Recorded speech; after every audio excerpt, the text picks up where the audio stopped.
Hey everyone! In today's tutorial, I'm really just doing a sped up watercolor. I just got the Schminky half pan watercolor set for my birthday, and I was so excited the day I got it. I had to take it out and give them a try. And so today you're just going to be watching me paint a Santoro gorgeous image. This one is called Hush Little Bunny, and I think it's the cutest thing ever. I've made some modifications to the image throughout. To start with, I have the image set up on my mini Misty. This is watercolor paper, and so I've stamped it 3 times. And even so, the image is not perfect. But in this watercolor, what I'm using the ink in the image for, which the ink, by the way, is crushed curry ink from Stampin' Up. What I use it for is 2 things: as a guide for my no-line watercolor, really just a general guide, not, the way that you normally would stamp and color and have something be precise, but also as an underpainting. Now, real people, real artists who actually know how to paint, frequently do underpaintings. And an underpainting is usually chosen in a certain color. I know one artist that loves to do his underpaintings in red because red imparts some unique qualities to the eventually finished painting.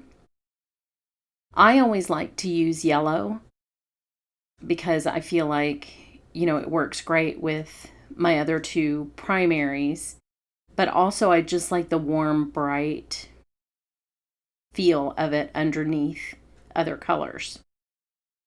So you'll see how the details of her dress that I'm not preserving sort of fade into the turquoise that I've chosen for her dress, and they become just part of the texture of her dress and not necessarily recognizable elements or designs.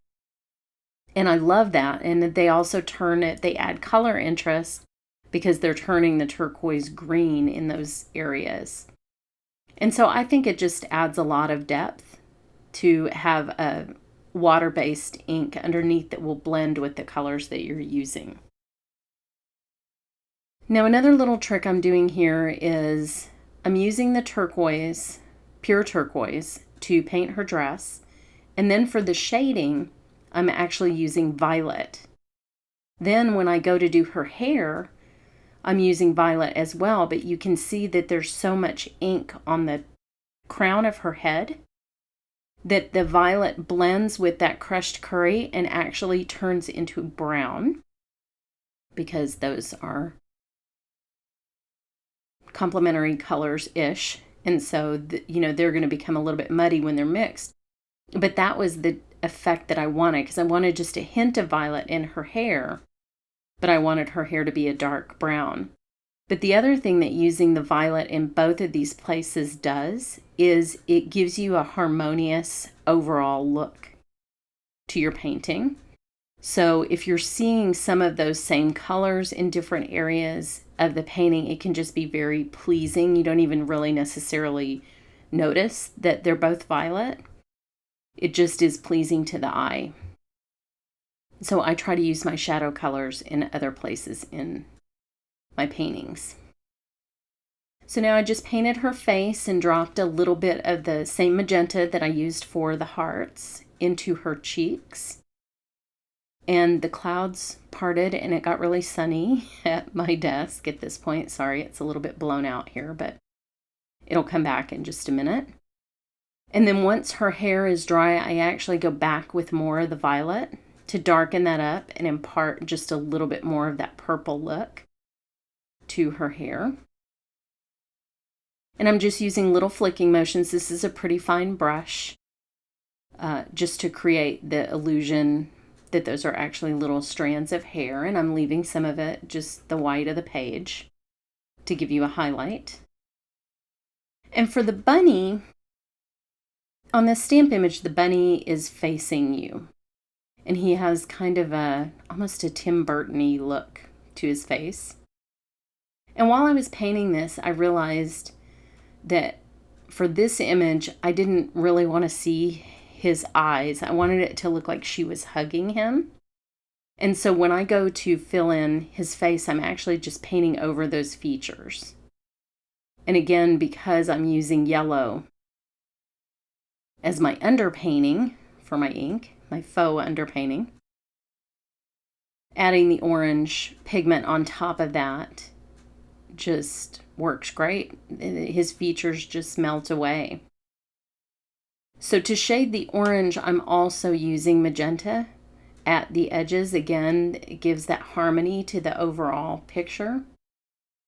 And it's a great color to shade orange with, just warms the whole thing up. These watercolors are incredible. I'm in love with them already. This was a fantastic gift.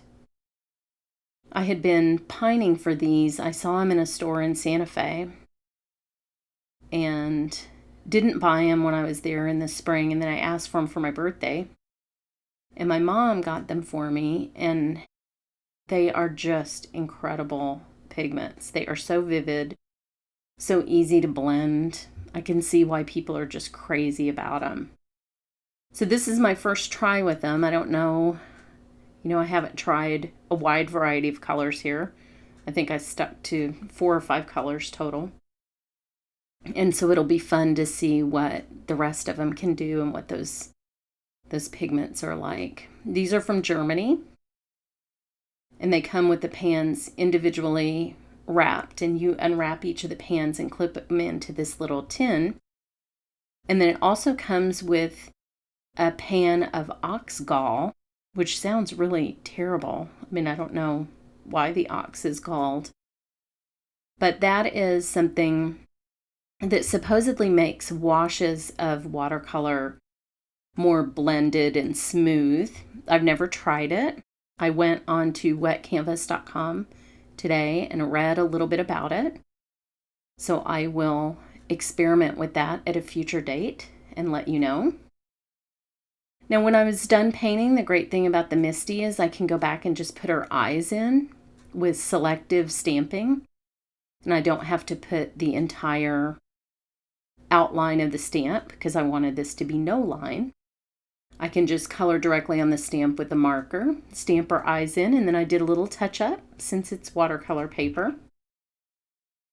And now here is my finished little gorgeous girl from Hush Little Bunny. So I hope you've enjoyed that. Thanks so much for watching.